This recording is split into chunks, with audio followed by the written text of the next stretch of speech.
ৰঙাপাৰাৰ e-rickshaw চালকসকল এতিয়াৰ পৰা অতি সাৱধান হওক কাৰণ ই-ৰিক্সাত থকা মূল্যৱান বেটাৰী কেইটাৰ ওপৰত চুৰৰ পৰিছে হেন দৃষ্টি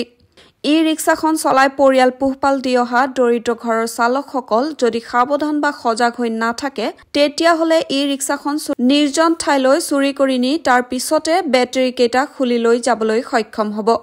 তেনে এক ঘটনা সংঘটিত হৈছে শোণিতপুৰৰ ৰঙাপাৰাত ৰবিবাৰে সন্ধিয়া নিবনুৱা যুৱক অভিজিত দাসে যাত্ৰী কঢ়িয়াই পথৰ দাঁতিতে ই-ৰিক্সাখন থৈ চাহ খাবলৈ যোৱাৰ পিছতে ই-ৰিক্সাখন চুৰি কৰি লৈ যায়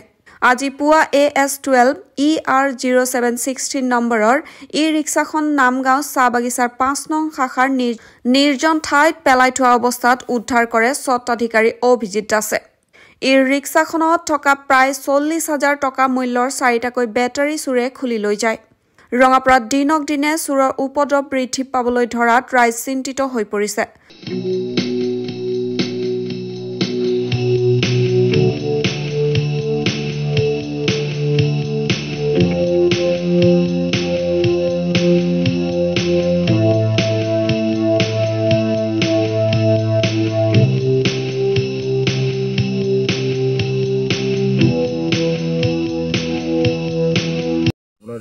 ৰিক্সাটো তাৰ মানে কালি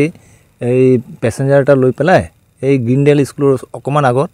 এই যে ধান মিলটো আছে যে তাৰে ওচৰত ৰাখিছিলোঁ তাৰ মানে তাৰ মোৰ লগৰ ল'ৰাৰ ঘৰত গৈছিলোঁ চাহ খাব মাতিছিলে গাড়ীটো থৈ পেলাই চাহ খাব গৈছিলোঁ চাহ খাই আধা ঘণ্টাৰ পিছত ওলাই চাওঁ যে নাই গাড়ীটো তাৰপিছত বিচাৰিলোঁ তাৰপিছত নাপালোঁ তাৰপিছত থানাত গৈ এজাহাৰ দিলোঁ এজাহাৰ দিয়াৰ পিছত ৰাতিপুৱা যে আমাৰ যে টাউন মানে খাজনা উঠাই যে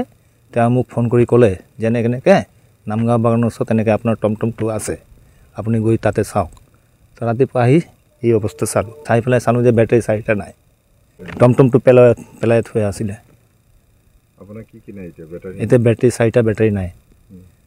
বাকী এনে ঠিকেই আছে অকল 4টা বেটাৰী নাই কিমান দাম